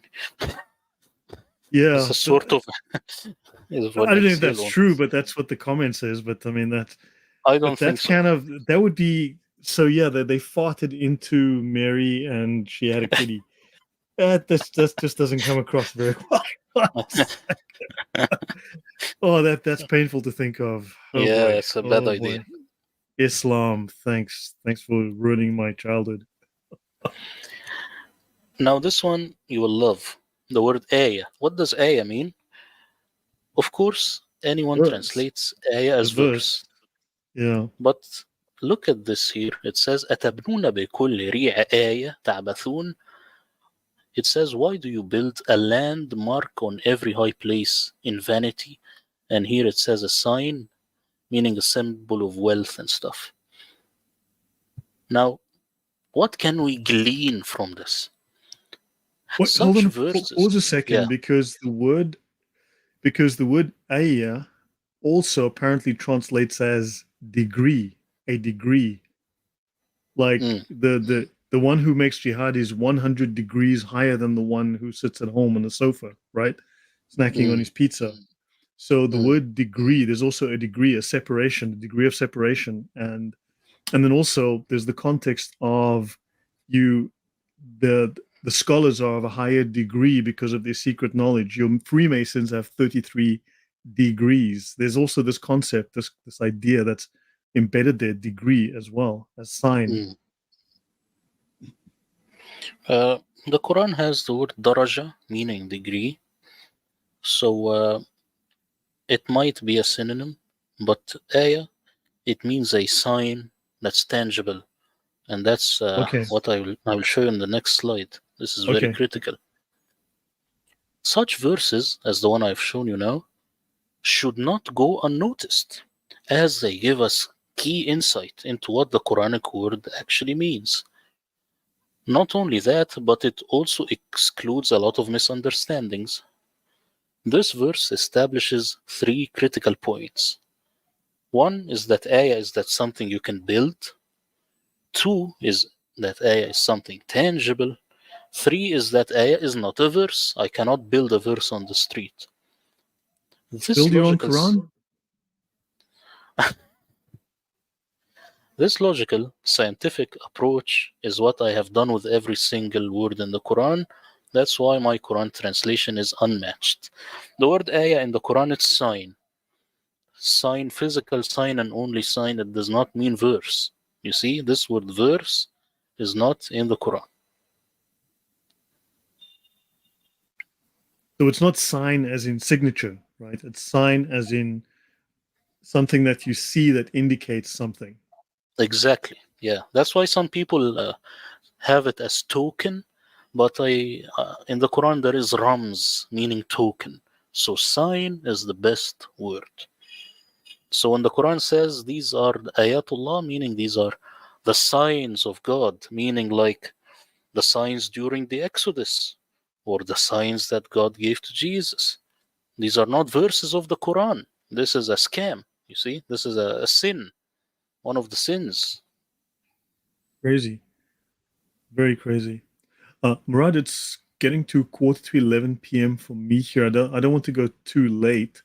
Yeah. Would you be willing to for us to pick this up again in a week? We can go like one or two more and then pick the rest up in a week. Would that Okay. be acceptable? Okay. No problem. Yeah. I No mean, problem. but also my mind is blown here. Just like so many. I mean, you don't even know what questions to ask because you've got to try and take all of this in. But this changes everything. It really changes. What do you expect will be the pushback? I mean, once you publish this, once it's out there, once other scholars or at least people within the YouTube community start using it, right? How are you prepared to deal with the pushback? Or maybe people want to debate you. I'm sure they'll actually just avoid you rather than actually debate you. But how would you deal with any pushback? Well, they will say stuff like, I don't know Arabic, but then they will find that I do know, so they will say, well, he is not using the standard Islamic narrative. And then I will say, yes, I'm not using it because it's a hoax. And then maybe they will avoid me till this kind of work gets a lot of recognition. Then they will have to deal with it, and then they will be stuck. It always starts this way. Christians Mm. used to push them into the corner. Uh, they used to play dead. Now they have to answer the very pressing questions. And like Yasser Qadi says that there are holes in the narrative. In the future, they will say that these translations are a joke. That's what's going to happen, I guess. Yeah, I mean because we are at the point now where we non-Muslims know the Quran and the context and the history even better than many or most Muslims do at this point. You don't see scholars going to Speaker's Corner. You don't see scholars doing debates. You always find it's random YouTubers, but I'm also finding more and more non-Muslim scholars, scholars of Islam, who are starting to talk to the YouTubers, because I think a lot of the innovation, a lot of the research is coming from not academia, but outside of academia, people like you and me. And we are the ones at the forefront. We're the ones at the cutting edge. And we are forcing academia to pay attention to what we're finding. And we're taking academic studies that are ignored and we're making them public. You see, in the preface of my translation, I write in the very first lines, I write that I am an amateur and that I did not study in an Islamic college. And this is a plus, because this means that my mind is not corrupted with Islamic propaganda. They will say, well, you're an amateur. I will say, well, isn't it shameful that an amateur showed all these mistakes that you have? This is even worse. It's like the heavyweight champion and just a random schmuck from the street, and he beats him up. So that's how I Exactly. would respond to something like this. Yeah. Do you think they would want to challenge you in a live debate, or they'd want to? Did you think there will be a response, or do you think they'll just hope they'll go quiet and just hope you go away, that no one picks up your work? They will go quiet, and remember, a lot of Christians will also not like my work. They will think that the Quran will be much more humane or something like this. It will take time for both sides to see that I'm just trying to get the Quran back to its primitive form as much as possible. And I personally do not debate because I do not have the skill, and I'm not like CP. I'm not this kind of guy. So I won't debate, but I could make a response video if someone is saying something that's Yeah. logical. Tell me, you were someone who knows Islam very well. Obviously, you've done research to a level that very few of us have, and you understand it in a way that we don't. You listen to my material. You've heard me speak. Recently, I was on a channel where someone was where a PhD professor of Islam was, to put it bluntly, lying through his teeth about Islamic history and about the Sharia. And I spoke up on the topic, and I was dismissed by the host of the stream because I didn't have a PhD. I didn't have academic qualifications. I mean, you've seen my work. You know my understanding of the Sharia. Am I presenting things accurately according to your understanding? And because this is what happens to me. I'm sure it happens to others, but this is just the nature of the game, I guess. Yeah, of course, you are the most knowledgeable about Sharia in this field, in the YouTubers and stuff, because I am not good with the Sharia, and I'm not good with law and legislation in general. I like language and I like history more. So yeah, if you uncover the secrets of Sharia, the dark secrets, then definitely there will be a pushback. I Even from think also, Christians, like you said, even from Christians, they don't seem to like it. They think you're a bigot. Villainous is yeah, banned on because that channel, and yeah. I yeah, mean, have you ever because seen they me misrepresent information? Have you seen me do bad translations or have bad takes from these books? no, not really. But as you see, there is a that there is that these people, they can't imagine still, even if you read the books, they can't imagine. So they say you're a bigot. That's the problem. That's the problem with the Western world in general. Actually, people who know the dangers of Islam are people who, as we say in Arabic, who touched the fire, who were touched by the fire of Islam. But just being cozy, they do not Yeah. imagine how bad Islam is, or what does Sharia want to do when it gets power. What do you hope for your translation to achieve? I mean, what? Because man, this is mind blowing. I'm like, my brain is just like, honestly, I didn't even know what to think. Right, my brain is just stuffed, and I'm like, I'm stunned, like a deer in the headlights kind of feeling. What do you hope to achieve? What's your best case scenario? I mean, what do you really want to see this take you, or wait to see this go? Well, I hope that this translation would be a topic of discussion. Like once it's out and I collaborate with a lot of channels and it gets into many hands, I would like to see the people criticize it. Like, of course, people will like it, but I want other people who do not like it to criticize it. This will accelerate uh, academic progress and understanding Islam. So that's what I hope to will happen with this translation. Really, actually, the examples I showed today, these are like the minor ones. The hardcore ones will be the next time, because it keeps getting better as we go into the presentation.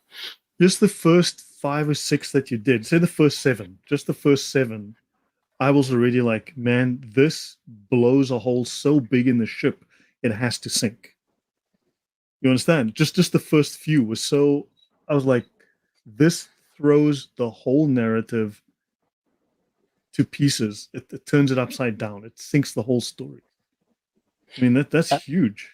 And imagine if I make another translation in the future with the Aramaic reading and with other languages in the Quran, um, and like getting all the layers, like the layers of an onion.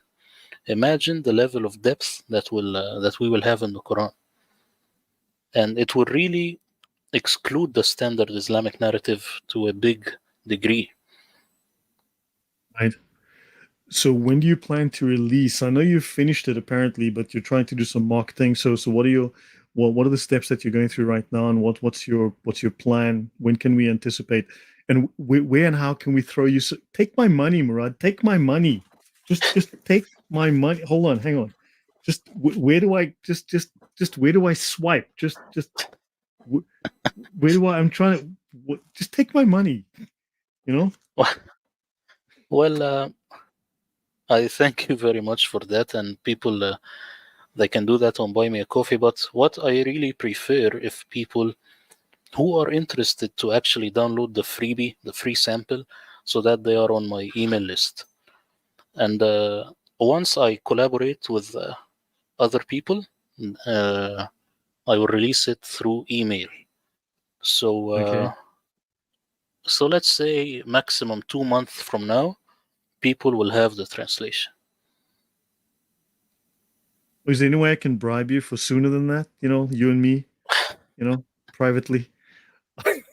Yeah. Um, so guys, for the audience, I know many of you are mods on other channels as well. I'm going to try and get Murad at least onto one other channel. So for those of you who know other channels out there who would benefit from this work, let's try to get Murad onto other channels. This work is incredibly important. It is mind blowing. I think all of you are as shocked as I am. This is the second time I'm seeing it. The first time I thought it was like, wow. Now I am actually just stunned. So try to get Murad onto other channels. Talk about this. Put it in the chat. Put it in the comments. Put it on social media. Speak to other channels. Speak to the mods in other channels. Speak to the hosts of other channels. I will talk to one or two and try and get Murad on to get the word out. I mean, this is one of the most important things done in this whole industry for decades. I mean, they've been lying about this for not only decades but centuries. So this has to get out there. Is there anything anything that we can do that the audience can do that would help? Well, not really. I am very glad to talk with you today. Very happy about the opportunity, and we will continue the rest of the examples next time. The only thing I want from the audience, just download the freebie, because if I reach 1,000 subscribers or downloads for this freebie, I will release it sooner, because now I have close to 700. You see, Okay. so that's the only thing that I ask people. It's free. Just write an accurate email that you use, so that when I send you the link, then you are good to go. So guys, I've dropped the link in the chat. It's in the description box. All of Murad's contacts are in the description box. So yeah, let's get to 1,000. Let's get to that magic number. Um, Sarah says wonderful content. I'm a translator and will share this with everyone. Amazing work. Yeah, I mean, I am mind blown. So yeah, no, thank you, Murad. So can't wait for the next Murad video, Maria 28. Yes, same here. So yeah, I gotta man, I gotta give my brain a break. You've done amazing work, right? Amazing work, and I'm sure you can defend it. I'm sure you can show, because you've demonstrated your logic, your thinking. You've spent nearly 5 years on this project. I mean, that's a long. How did you stay motivated for that long? Well, I don't know. It's my character. I'm very strange. Like, for example, I love training at home, bodybuilding, while having some meditation music on. So this is I'm a weirdo. Okay, so there is a word I can think about it for a week. Maybe I'm at a bar people are talking to me and I'm daydreaming about a word. Let's say the word wahy. I'm daydreaming about it. So I'm obsessed. Right. That's why this work is the fruit of something that I really love. I am happy to do it. I'm happy to give it to the people. That's how I was motivated. I Right. didn't really like count the years. I just looked and like, wow, for almost 5 years, okay. But I wasn't really thinking about that. I wanted to give the people the perfect word. And actually I'll tell you this. I can defend any single word in my translation. Any Yeah. word. Because I have looked into every single word, including animals. So is he a donkey or an ass or stuff like this? I've looked into Right. it deeply. Even fingers, hands, legs, it's God's shin or just his calf, this stuff. I've looked Yeah. deeply into this. So Yeah. it's not just, Caveman. yeah, Sorry, not just. it's not just like some theological stuff. No, also the body parts. Like, for example, Pharaoh in the Quran, I have it. Today we will rescue you by your torso. It's only the torso without the extremities. This is the word in the Quran, badan. You see, Right. other people they do not get this. They didn't look at it because badan is not the same as body. You see, very important stuff. Right. Caveman over here says, you both have admitted that you are not experts, yet you kept making claims that are not based on the Quran and well established scholars of Islam from years before. May Allah guide you all. And, whenever we quote established scholars and they say something that Muslims find embarrassing, then suddenly those are the wrong scholars. Not those scholars, the other scholars. And then those hadiths and other records become da'if, right? It's amazing how you know we can read. Mo couldn't read, I can read, but yeah, but we've done our homework. So yeah, that's just you know yeah. I So can just tell him yeah, one thing. The word قُلْ هُوَ اللَّهُ أَحَدٌ, meaning saying that Allah is one, they differ about it. What does it mean? yes, They differ about it. So the very crux of Islam, Tawheed, they differ about it. So these scholars, when they know what does Islam mean, then we should look at them. But for now, yeah. they are so confused, leave them alone. And even the word Tawheed comes from the Ethiopic, which comes from the Ethiopic church. It's Tewahedo, which means the unity of Allah, the unity of God. In other words, as a Trinity. The The the word the, the Tawheed complex. itself, the word Tawheed Yeah. shoots Islam because Tawheed means unification. So Yes, as if it's a trinity, it has to be more than two, a minimum of yes. three. And it comes out of the Ethiopic language apparently. So this was a borrowing from the Ethiopic church. Remember, the Muslims spent their first hijrah. They spent 15 years in Ethiopia with the Christians, with the Tewahedo Orthodox Church. Mm. So the concept comes across from there. So it's actually a Christian borrowing, which is weird. The Tawhid. So yeah, so, I mean they just yeah. Anyway, they'll claim everything is naive or everything is wrong or every scholar is wrong.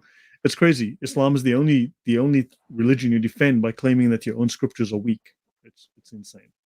So yeah, guys, it's 11 p.m. here. It's 2 hours for us. Yeah, I don't want to go too late. It's a school night for me. I don't know about you, Murad, but I have school tomorrow. Yeah, So uh, I have stuff also, but I try to, you know, put my best effort nonetheless. no, that was brilliant. Geez, what am I to say to this? I mean, just this, my mind is blown. So yeah, thank you. I'll arrange with you for next week. I think the same time, if that will work for you.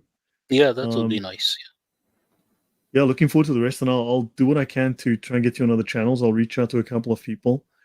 So yeah, so thanks all. Thank you very much. Thanks, Murad, for coming on. Thanks you for the audience, and please share this again if you like it. Do like it. Make jihad on the like button. Sharia the content on your social media, subscribe, and also go follow up with Murad, and let's get him to 1,000. Okay, let's get this out. Thanks for the education, Murad, and we shall see you soon. Take care, everyone.